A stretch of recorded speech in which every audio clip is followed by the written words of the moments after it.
Okay, go ahead, Shamari. So tell us what you learned today about expressing frustration. Today I learned about expressing feelings.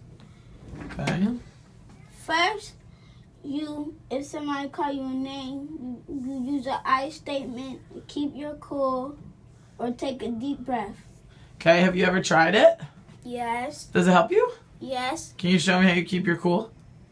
You can keep your cool by ignoring people and not listening. Tell the teacher.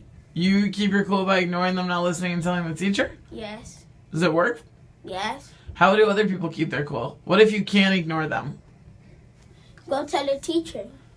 Okay, what if a teacher's not there? What's the beauty of social skills that you now know how to what? Take a deep breath. Nice. You can keep yourself under control, and then how can you talk to the person?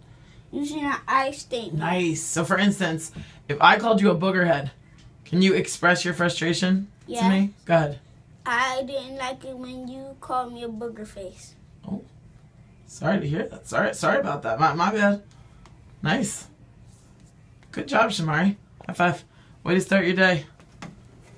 Give us a signing off.